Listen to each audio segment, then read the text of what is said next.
Library books पर आपका स्वागत है। आज हम बात करेंगे डॉक्टर जोसेफ मर्फी द्वारा लिखित एक ऐसी बुक जिसने करोड़ों लोगों के जीवन में चमत्कार कर दिया और उनके जीवन को पूरी तरह से बदल दिया। जी हाँ, हम बात कर रहे हैं the power of your subconscious mind के बारे में। इस पुस्तक को हल्के में लेने की बिल्कुल गलती मत करना। यह सबकॉन्शियस माइंड के बारे में लिखी गई अब तक की सबसे बेस्ट बुक है। डॉक्टर जोसेफ मर्फी ने अपना अधिकांश समय पूर्वी देशों के धर्मों के अध्ययन में बिताया। शोध के सिलसिले में वे कई साल भारत में भी रहे। विश्व के सभी प्रमुख धर्मों का अध्ययन करने के बाद उन्हें विश्वास हो गया कि पूरी सृष्टि में एक विराट शक्ति व्याप्त है और वह शक्ति हमारे भीतर है, अवचेतन मन की शक्ति। और इसी शक्ति के बारे में हम इस वीडियो में डिटेल में समझेंगे। जब आप अपने अवचेतन मन की जादुई शक्ति का प्रयोग करना सीख जाएंगे तो आपके जीवन में चमत्कार होने लगेंगे। आप हर वो चीज पा लेंगे जिसे आप पाना चाहते हैं, हर वह मुकाम हासिल कर लेंगे जिसे आप हासिल करना चाहते हैं। इतना पैसा कमा पाएंगे कि जिसकी आपने कल्पना भी नहीं की होगी। इस बुक में टोटल 20 चैप्टर है जो हमें सफलता की सीढ़ी तक पहुंचा सकते हैं, जिसके द्वारा हम जो चाहे वह पा सकते हैं। अगर आप इस पूरे वीडियो को ध्यान से देखते हैं, समझते हैं और अपने जीवन में अमल करते हैं तो मैं आपको प्रॉमिस कर सकता हूं कि आपको जीवन में सफल होने से कोई भी रोक नहीं पाएगा और सफलता की हर बुलंदी को आप छू पाएंगे। अगर आप भी जीवन में हर वह चीज पाना चाहते हैं जिसकी आपने कल्पनाएं भी नहीं की, तो वीडियो को पूरा देखना और एक भी पॉइंट मिस मत करना। तो चलिए शुरू करते हैं। चैप्टर 1, आपके भीतर बहुत बड़ा खजाना छिपा है क्या आप जानते हैं? चुंबक लगा लोहे का एक टुकड़ा अपने वजन से 12 गुना अधिक वजन को आसानी से उठा सकता है, लेकिन अगर उसमें से चुंबक निकाल दे तो वह एक तिनका भी नहीं उठा सकता। इसी तरह दुनिया में दो तरह के लोग होते हैं। एक चुंबकीय ताकत रखने वाले, जिनमें विश्वास और आस्था कूट कूट कर भरी होती है, जो जानते हैं कि वे जीतेंगे और सफल होंगे। और दूसरे जिनमें चुंबकीय तत्व नहीं होते, जो हमेशा डरे हुए रहते हैं, भयभीत रहते हैं, उन्हें हर बात में संदेह होता है। इस प्रकार के लोग जिंदगी में आगे नहीं बढ़ पाते। आप भी चुंबकीय व्यक्ति बन सकते हैं, बशर्ते आप इतिहास के सबसे बड़े रहस्य अवचेतन मन की शक्ति को समझ ले और उस पर अमल करने लगे। अब हम समझेंगे कि यह अवचेतन मन है क्या। आपका मस्तिष्क दरअसल में एक है, किंतु उसके दो स्पष्ट भाग हैं। दोनों की विशेषताएं अलग अलग हैं। दोनों भागों को एक रेखा अलग करती है। दोनों के कार्य बुनियादी रूप से एक दूसरे से अलग हैं। प्रत्येक विभाग को अलग अलग शक्तियां और गुण मिले हैं, एक चेतन मन और दूसरा अवचेतन मन, जो सतह पर दिखाई देता है, यानी जैसे आप दिखाई देते हो वह चेतन मन है।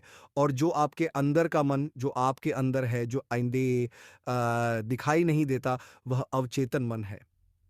चेतन मन में और अवचेतन मन एक दूसरे से कैसे कनेक्टेड हैं, ये एक स्टोरी से समझते हैं। एक बार महान ओपेरा गायक एनरिको कैरूसो अपनी करियर की शुरुआत में मंच पर जाने से घबरा रहे थे।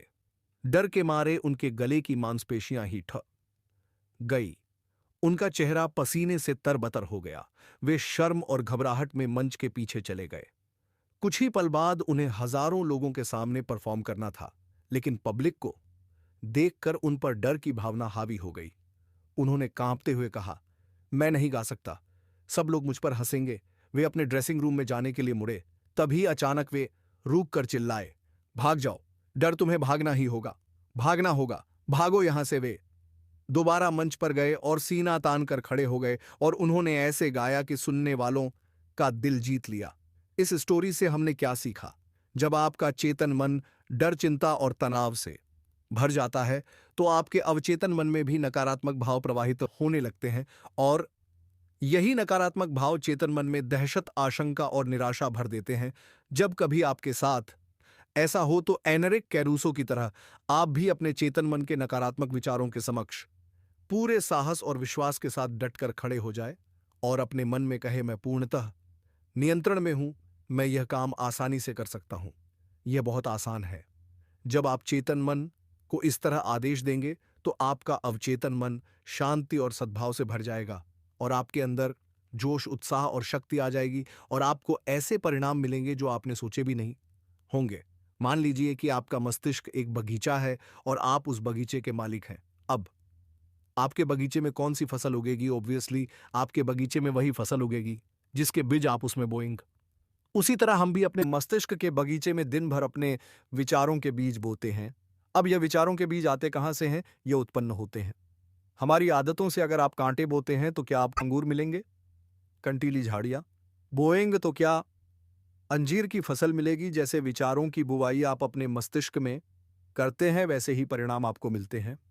अब सवाल यह है कि आपको चेतन मस्तिष्क में ही अच्छे विचार क्यों सोचने हैं? तो जवाब है क्योंकि अवचेतन मन सही गलत में फर्क नहीं कर सकता।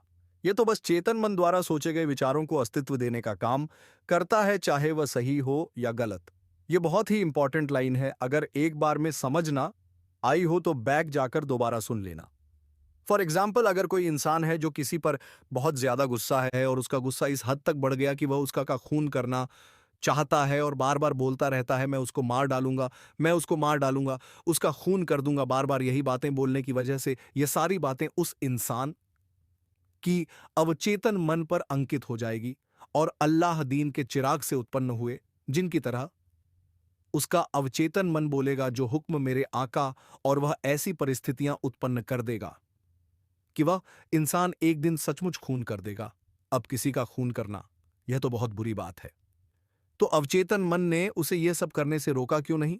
क्योंकि अचेतन मन सही और गलत में फर्क नहीं कर सकता। यह तो बस चेतन मन द्वारा सोचे गए विचारों को अस्तित्व देने का काम करता है, चाहे वह विचार सही हो या गलत। और अगर कोई स्टूडेंट एग्जाम में टॉप में करना चाहता है और बार बार बोलता है मैं टॉप करूंगा, मैं टॉप करूंगा, मैं टॉप करूंगा, बार बार बोलकर इस विचार को अपने अवचेतन मन में अंकित कर देता है, तो फिर से आपका अवचेतन मन कहेगा जो हुक्म मेरे आका, और वह ऐसी परिस्थितियां उत्पन्न कर देगा, आपको इतनी मेहनत करने पर विवश कर देगा कि वह स्टूडेंट एग्जाम टॉप कर लेगा। यह अवचेतन मन हर उस चीज को हकीकत में ला सकता है जो आप हासिल करना चाहते हैं। इसलिए आपके मस्तिष्क में आने वाला प्रत्येक विचार महत्वपूर्ण है। सिर्फ ऐसे विचारों को ही अपने मस्तिष्क में जगह दे जिनसे आपको ताकत और शक्ति मिलती हो, जो हमारे मस्तिष्क को कमजोर करें। ऐसे नकारात्मक विचारों को मस्तिष्क में घुसने ही ना दें। पर वो चैप्टर 2, आपका अपना मस्तिष्क कैसे काम करता है। चेतन मन जहाज के कैप्टन की तरह होता है। वह सिर्फ नीचे इंजन रूम में बैठे कर्मचारियों को आदेश देता है जो सभी बॉयलर मशीनों यंत्रों को उसके आदेशों के अनुकूल चलाते हैं। मशीन रूम में काम कर रहे कर्मचारियों को यह पता नहीं होता कि वे कहां तथा किस ओर जा रहे हैं। वे केवल आदेशों का पालन करते हैं। कैप्टन अपने कंपास और अन्य यंत्र के आधार पर यदि गलत या अधूरा आदेश भी देता है तो भी वे उस आदेश को बिना कोई सवाल करे मान लेते हैं, भले ही वे पहाड़ से टकरा ही क्यों ना जाए, क्योंकि उनका काम सिर्फ ऑर्डर फॉलो करना है। एम्प्लॉयज कैप्टन से सवाल नहीं कर सकते, वे केवल आदेश का पालन करते हैं। ठीक इसी तरह आपका चेतन मन कैप्टन है, आपके जहाज का नेविगेटर है। जिस विचार पर आपका चेतन मन विश्वास करता है और सही मानता है, उसी विचार को अचेतन मन बिना सवाल पूछे आपका आदेश समझकर स्वीकार कर लेता है, चाहे वह सही हो या गलत, इससे उसे कोई फर्क नहीं पड़ता। और जब चेतन मन से कोई शब्द या वाक्य आप बार बार बोलते रहते हैं तो आपका अवचेतन मन उसे एक्सेप्ट कर लेता है और उसे साकार कर देता है, चाहे वह चीज सही हो या गलत, सकारात्मक हो या नकारात्मक। जब आप कोई नकारात्मक चीजें बार बार कहते हैं, जैसे कि यह बहुत मुश्किल है, मैं ये नहीं कर सकता, मैं स्मार्ट और इंटेलिजेंट नहीं हूं, मैं किसी काम का मैं बिल्कुल नाकारा हूं या मेरे बस में नहीं है, मैं अमीर नहीं बन सकता, तब आपका अवचेतन मन आपके शब्दों को स्वीकार कर लेता है और बिल्कुल वैसी ही परिस्थितियां पैदा कर देता है जिससे आपके लिए वह चीज प्राप्त करना सचमुच मुश्किल बन जाता है। जब तक आप यह कहते रहोगे मैं यह कार नहीं खरीद सकता, मैं यूरोप की यात्रा नहीं कर सकता, मैं यह घर नहीं खरीद सकता, यह सूट या पतलून नहीं खरीद सकता, तब तक यह जान लो कि आपका अचेत तन मन आपके नकारात्मक आदेशों का पालन करता रहेगा और जीवन भर आप अभावों में जीते रहेंगे। लेकिन अगर आप इसके बदले यह बोलते हैं, यह बहुत आसान है, मैं बहुत स्मार्ट और इंटेलिजेंट हूं, मैं 100% अमीर बन सकता हूं, मैं यह कार खरीद सकता हूं, मैं यूरोप टूर पर जा सकता हूं, तो आपका अवचेतन मस्तिष्क बिना सवाल पूछे यह सच मान लेगा और ऐसी परिस्थितियां उत्पन्न कर देगा जिससे आप उस चीज को हासिल कर लेंगे। सुनने में आपको थोड़ा अजीब लग रहा होगा, लेकिन यही सच्चाई है। दोस्तों, एक और एग्जाम्पल देखते हैं। एक युवा गायिका को गाने के ऑडिशन के लिए बुलाया गया। वह बड़ी आस लिए इंटरव्यू का इंतजार कर रही थी, किंतु 3 बार वह ऑडिशन में फेल हो गई। उसका गला बहुत मधुर था, लेकिन फिर भी वह फेल हो जाती थी।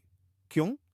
क्योंकि हमेशा इंटरव्यू के पहले वह हर बार अपने से कहती रही, वे लोग मुझे पसंद नहीं करेंगे, मेरी आवाज उन्हें पसंद नहीं आएगी, मुझे बहुत डर लग रहा है, शायद मेरा सिलेक्शन नहीं होगा। उसके अवचेतन मस्तिष्क ने उसकी नकारात्मक बातों को स्वीकार करके उसके सामने उनको अनुभव के रूप में पेश कर दिया। वह असफल हो गई। उसने अपने भय को इस प्रकार काबू किया। दिन में 3 बार वह एक कमरे में गई। आराम कुर्सी पर बैठकर उसने अपने शरीर को रिलैक्स कर दिया। आंखें बंद करके उसने अपने मन व शरीर को शांत किया। उसने अपने भय को दूर करने के लिए स्वयं से कहना शुरू किया, मेरी आवाज बहुत सुरीली है, मैं बहुत सुंदर गा सकती हूं, मैं पूरी तरह से गाने के लिए तैयार हूं, मैं गा और सुरीले स्वर में गाऊंगी और सेलेक्ट होकर दिखाऊंगी। उसने अपने शब्दों को शांत स्वर में विश्वास के साथ फिर से दोहराया। इसके बाद वह रोजाना दिन में 3 बार अभ्यास करती रही।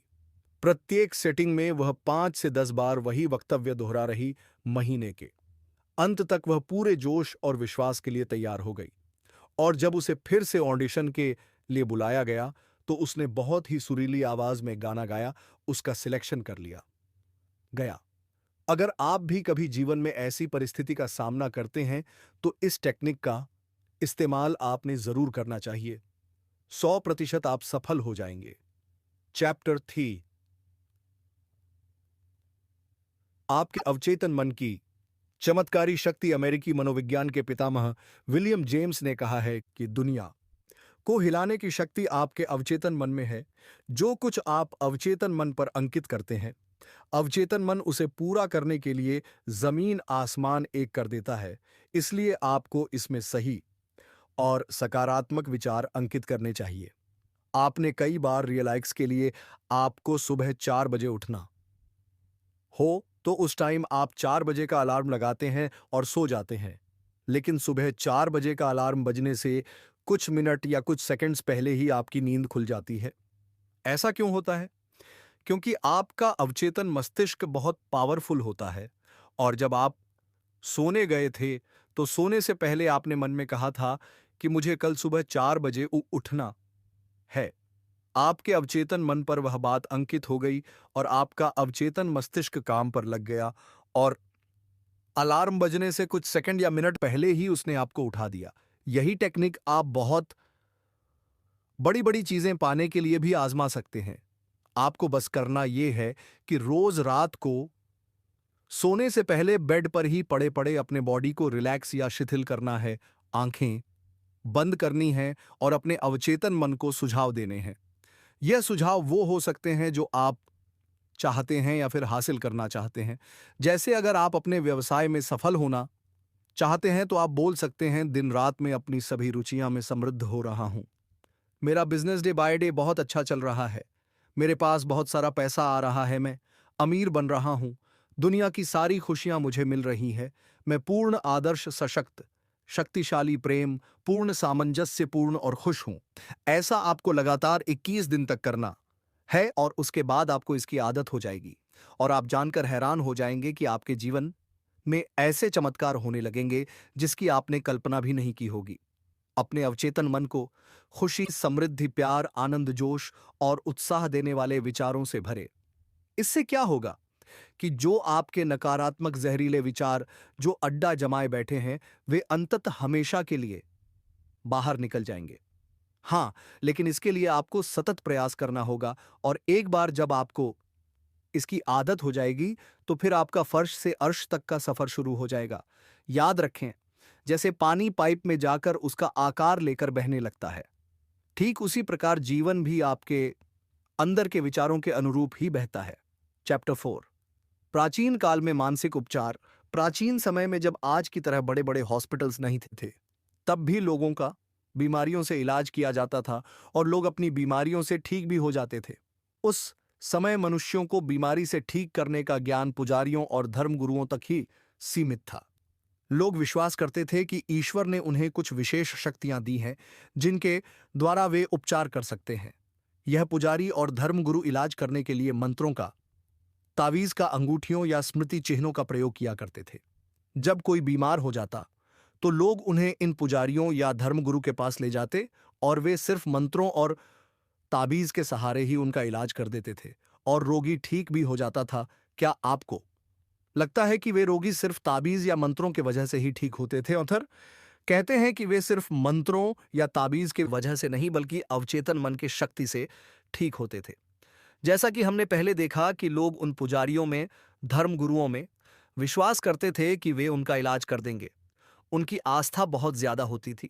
जैसे ही रोगी उनके पास जाता तो रोगी को लगने लगता कि अब मैं जरूर ठीक हो जाऊंगा, और यही निर्देश उनके अवचेतन मन में अंकित हो जाता था कि अब वे जरूर ठीक हो जाएंगे।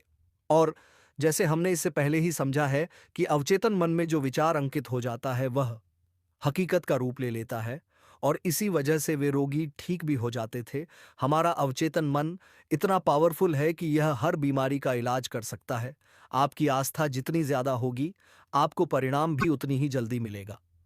चैप्टर 5, आधुनिक युग में मानसिक उपचार। जिस तरह से प्राचीन समय में पुजारी और धर्मगुरु इलाज करते थे, उसी तरह आज के आधुनिक युग में लोगों का इलाज करने के लिए डॉक्टर्स और हॉस्पिटल्स हैं। लेकिन पुरानी कहावत है, डॉक्टर घाव पर पट्टी बांधता है और ईश्वर उसे ठीक करता है। यहां पर ईश्वर शब्द का प्रयोग अवचेतन मन के लिए किया गया है। कोई भी डॉक्टर या सर्जन पूरी तरह से यह दावा नहीं कर सकता कि उसने मरीज को ठीक कर दिया। उपचार शक्ति एक ही है, हालांकि इसे अलग अलग नामों से पुकारा जाता है, जैसे प्रकृति, जीवन, ईश्वर, रचनात्मक ज्ञान। लेकिन वास्तविकता में यह सभी अवचेतन शक्ति की ओर इशारा करने के भिन्न भिन्न तरीके हैं। एक पेशेंट था जिसकी जीभ में लकवा मार गया था और सभी प्रकार के चिकित्सकीय उपचार व्यर्थ हो गए थे। उसके डॉक्टर ने रोगी को बताया कि उसके पास एक नया यंत्र है जिससे उसे विश्वास है कि उसका इलाज हो जाएगा। डॉक्टर ने पॉकेट थर्मामीटर रोगी के मुंह में लगा दिया। रोगी ने उस नए यंत्र की कल्पना की जो उसे ठीक करने के लिए लगाया गया था। कुछ ही मिनटों में वह खुशी से चिल्ला उठा कि उसकी जीभ फिर से चलने लगी है। एक युवती डॉक्टर के पास आई। उसने लिखकर बताया कि पिछले 4 सप्ताह से उसकी आवाज बंद हो गई है। डॉक्टर ने जांच में यह सही पाया।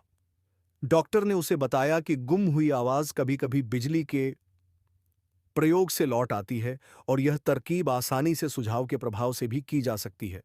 मैंने बिजली का वह अपेट मंगवाया और उसके स्विच को दबाकर सिर्फ उसे यह महसूस कराया कि उसे शॉक दिया जा रहा है, जबकि असलियत में उसे कोई शॉक दिया ही नहीं। बाद में डॉक्टर ने मरीज के अवचेतन को कुछ निर्देश दिए, जैसे अब आप जोर से बोल सकती हो।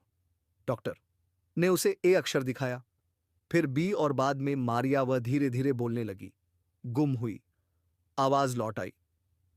इन दोनों एग्जाम्पल्स में किसी भी मेडिसिन का यूज नहीं किया गया, फिर भी दोनों मरीज ठीक हो गए। क्यों? क्योंकि डॉक्टर सिर्फ उनके अवचेतन मन को यह विश्वास दिलाने में कामयाब हो गया कि उसके पास जो चीज है उससे वे जरूर ठीक हो जाएंगे। उनके अवचेतन ने उसे एक्सेप्ट कर लिया और उनको ठीक कर दिया। इसे ही प्लेसिबो इफेक्ट या बिलीफ सिस्टम भी कहा जाता है। वैज्ञानिक बताते हैं कि 11 महीनों में आपका शरीर नया बन जाता है। कैसे हमारे शरीर की लाखों कोशिकाएं हर रोज मर जाती हैं और उनके जगह पर नई निर्माण हो जाती है। हर 11 महीने में हमारे संपूर्ण शरीर की कोशिकाएं पूरी तरह से मर जाती हैं और उनके जगह नई निर्माण हो जाती है। इसका मतलब शारीरिक दृष्टि से आप सिर्फ 11 महीने बूढ़े हैं। अगर आप क्रोध, ईर्ष्या और दुर्भावना के विचारों को अपने शरीर में दोबारा आने देते हैं तो इसमें आपके सिवा और कोई दोषी नहीं है।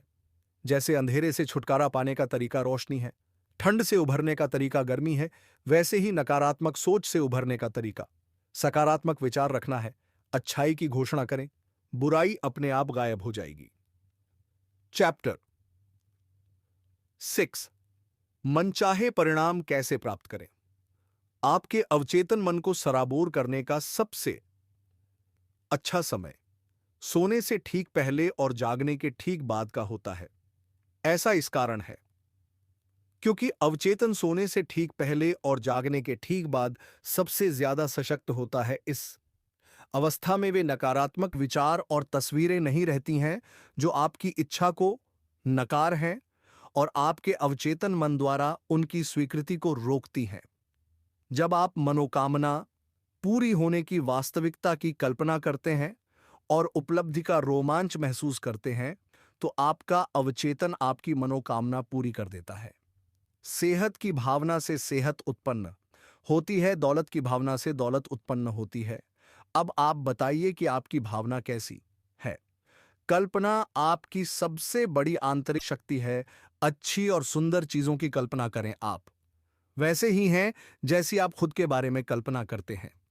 सोने से पहले अपनी इच्छा के पूर्ण होने की बार बार कल्पना करें। विश्वास करें कि वे इच्छाएं पूरी हो रही हैं और शांति से सोए और खुशी से जागे। एक दिन आएगा जब आपकी इच्छा हकीकत में साकार हो जाएगी।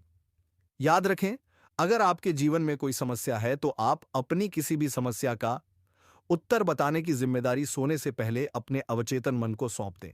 वह आपको उसका उत्तर देगा। दोस्तों, अगर आप अभी तक इस वीडियो में बने हुए हैं तो इसका मतलब है कि आप जीवन में बहुत आगे बढ़ना चाहते हैं और अवचेतन मन की शक्ति से जीवन में सफलता की बुलंदियों को छूना चाहते हैं, और ऐसा होगा भी जरूर। आगे आने वाले पॉइंट्स और भी इंपॉर्टेंट हैं। वीडियो में बने रहे। चैप्टर सेन धन और दौलत के लिए अवचेतन मन की शक्ति का प्रयोग कैसे करें। दौलत की चेतना विकसित करने का सटीक तरीका। आप एक काम करें, रोजाना सोने से पहले और सुबह उठने के बाद 5 मिनट तक ये 2 शब्द दोहराए। दौलत और सफलता, इन शब्दों में जबरदस्त शक्ति है। ऐसा बार बार कहे किसी लोरी की तरह, आप परिणाम देखकर हैरान रह जाएंगे।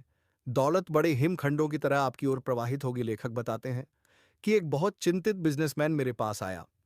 उसकी बिक्री और आर्थिक स्थिति बहुत खराब थी। मैंने उससे कहा कि वह अपने ऑफिस में शांत होकर बैठ जाए और बार बार दोहराए, मेरी बिक्री हर दिन बढ़ रही है, और इसी कथन को रात को सोने से पहले और सुबह उठने के बाद भी दोहराए। इस कथन के कारण उसके चेतन और अवचेतन मन मिलकर काम करने लगे। कुछ ही हफ्तों के अंदर उसे अच्छे परिणाम मिले। आप भी यही फॉर्मूला अपना सकते हैं। कुछ लोग कहते हैं, ओ मैंने यह किया था लेकिन कुछ नहीं हुआ। उनको परिणाम इसीलिए नहीं मिले क्योंकि शायद 10 मिनट बाद ही वे डर के विचार में डूब गए थे और उन्होंने उस अच्छे विचार को नकार दिया था जिसकी उन्होंने घोषणा की थी। जब आप सुबह जमीन में कोई बीज बोते हैं और दोपहर तक अगर वह पौधा नहीं बन जाता, तो क्या आप उसी दिन जमीन खोदकर बीज को बाहर निकाल लेते हैं? आप उसे बढ़ने के लिए समय देते हैं, उसे जड़ जमा आने और बढ़ने का मौका देते हैं। इसी तरह जब आप अपने अवचेतन मन को कोई सुझाव देते हैं तो कई बार आपको तुरंत परिणाम नहीं मिलते हैं, तो आपको उस विचार को अपने अवचेतन मन में अंकित होने के लिए समय देना चाहिए। उस विचार को जड़ें जमाने और बढ़ने का मौका देना चाहिए। जिस वक्त दौलत का विचार आपके अवचेतन में अपनी जड़ें जमा लेगा, तो आपको इतनी दौलत मिलेगी जितनी आपने कभी सोची भी नहीं होगी। चैप्टर 8, अमीरी की शाही राह पर कैसे चले। यहां एक आसान तकनीक दी जा रही है जिसका प्रयोग आप अपने जीवन में धन को कई गुना करने के लिए कर सकते हैं। एक शांत रूम में चले जाएं, आराम कुर्सी पर बैठकर अपनी बॉडी को रिलैक्स करें और दिन में कई बार यह वाक्य दोहराएं, मुझे धन पसंद है, मैं इससे प्रेम करता हूं, मैं इसका समझदारी से, सृजनात्मक तरीके से और न्यायपूर्ण तरीके से प्रयोग करता हूं। मेरे जीवन में धन का लगातार प्रवाह हो रहा है, मैं खुशी से इसे मुक्त करता हूं और यह अद्भुत तरीके से कई गुना होकर मेरे पास पास लौटता है। यह अच्छा है, बहुत अच्छा है। धन बहुत बड़ी मात्रा में मेरी तरफ प्रवाहित हो रहा है, मैं इसका प्रयोग सिर्फ भलाई के लिए करता हूं। मैं अपनी आर्थिक समृद्धि तथा मानसिक दौलत के लिए कृतज्ञ हूं। तंगी में दिन गुजारने का असली कारण आपने कई लोगों को देखा होगा जो तंगी में दिन गुजार रहे हैं और महीने का खर्च चलाने के लिए संघर्ष कर रहे हैं।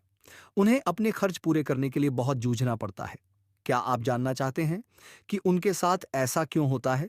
वे लगातार उन लोगों की निंदा करते हैं जो जीवन में बहुत सफल हुए हैं और जिन्होंने बहुत दौलत कमाई है वे सोचते हैं कि अमीर लोग बहुत बदमाश होते हैं, वे लोगों का खून चूस चूस के अमीर बने हैं, वे बेईमान और भ्रष्ट होते हैं और इसलिए वे हमेशा अमीर लोगों से और उनके पैसों से नफरत करते हैं। आप दौलतमंद तो बनना चाहते हैं, लेकिन दौलतमंद लोगों से और उनके पैसों से ही नफरत करते हैं। और ब्रह्मांड का नियम कहता है कि आप जिस चीज से नफरत करते वह आपसे दूर चली जाती हैं। चाहे वह दोस्त हो, बीवी हो, बच्चे हो, रिलेटिव्स हो या फिर दौलत। अगर आप किसी इंसान को पसंद ही नहीं करेंगे, उसे हमेशा बुरा भला कहेंगे, उसकी निंदा करते रहेंगे, तो वह आपसे दूर चला जाएगा। उसी तरह जब आप सफल और अमीर लोगों को पसंद नहीं करते हो या उनकी निंदा करते हो, तो ब्रह्मांड के नियम के अनुसार पैसा भी आपसे दूर चला जाता है और आपको वापस मुड़कर भी नहीं देखता। इसीलिए ऐसे लोगों के पास पैसे की हमेशा कमी रहती है। तो आपको करना क्या है? आप जब भी किसी सफल और अमीर इंसान को देखें तो कहे, मैं सफल और अमीर लोगों को आशीर्वाद देता हूं। मैं सफल और अमीर लोगों को अपना रोल मॉडल बनाता हूं। मैं सफल और अमीर लोगों से प्यार करता हूं। अगर वे अमीर बन सकते हैं तो मैं भी बन सकता हूं। जब आप सफल और दौलतमंद लोगों के बारे में अपने अवचेतन में अच्छी भावना रखोगे तो आपका अवचेतन मन आपको इतनी दौलत देगा कि आप गिन भी नहीं पाओगे। चैप्टर 9।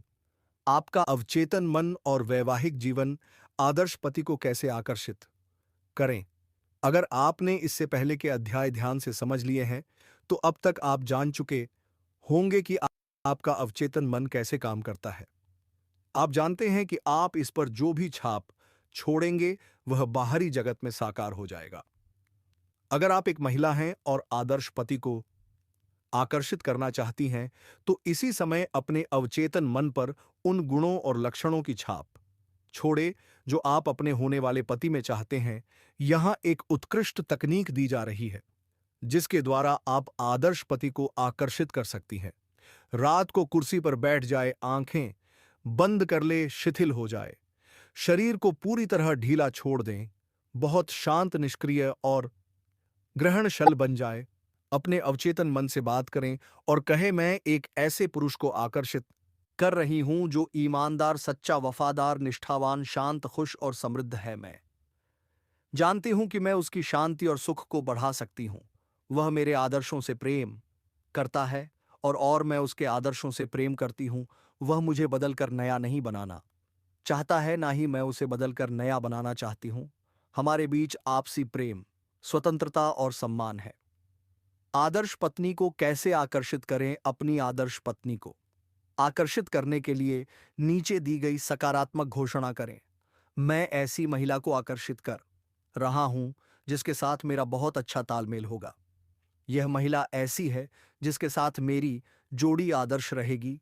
वह आध्यात्मिक, निष्ठावान, वफादार और ईमानदार है, सामंजस्यपूर्ण, शांत और खुश मिजाज है। हम एक दूसरे की तरफ प्रबलता से आकर्षित हो रहे हैं। मैं जानता हूं कि मैं इस महिला को प्रेम, प्रकाश, शांति और खुशी दे सकता हूं। मैं महसूस करता हूं और विश्वास करता हूं कि मैं इस महिला के जीवन को अद्भुत बना सकता हूं। मैं अब आदर्श जीवन साथी को स्वीकार करता हूं।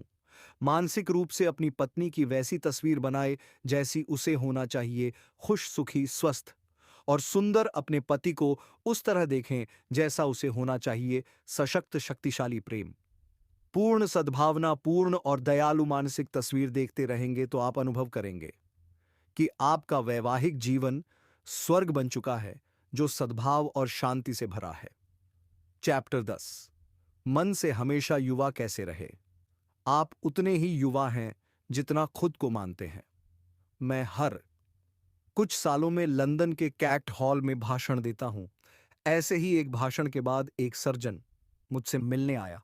उसने मुझसे कहा, मेरी उम्र 84 साल है। मैं हर सुबह ऑपरेशन करता हूं, दोपहर में मरीजों को देखने जाता हूं और शाम को मेडिकल वैज्ञानिक जर्नल्स के लिए लेख लिखता हूं। उसका नजरिया यह था कि वह उतना ही उपयोगी है जितना वह खुद को मानता है और उतना ही युवा है जितने उसके विचार हैं। उसने मुझसे कहा, आपने अभी अभी जो कहा है वह बिल्कुल सही है।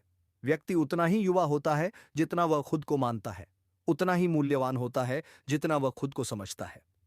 कुछ लोग 30 साल की उम्र में ही बूढ़े हो जाते हैं, जबकि कुछ 80 साल में भी युवा रहते हैं। मस्तिष्क ही सबसे बड़ा बुनकर, आर्किटेक्ट, डिजाइनर और मूर्तिकार है। नाटककार जॉर्ज बर्नार्ड शॉ 90 साल की उम्र में भी सक्रिय थे। रोमन देशभक्त मार्कस पर्सियस केटो ने 80 साल की उम्र में ग्रीक भाषा सीखी। महान जर्मन अमेरिकन कलाकार मैडम अर्नेस्टाइन शुमन हैक दादी बनने के बाद अपनी संगीत सफल के शिखर पर पहुंची। यूनानी दार्शनिक सुकरात ने वाद्य यंत्र बजाना तब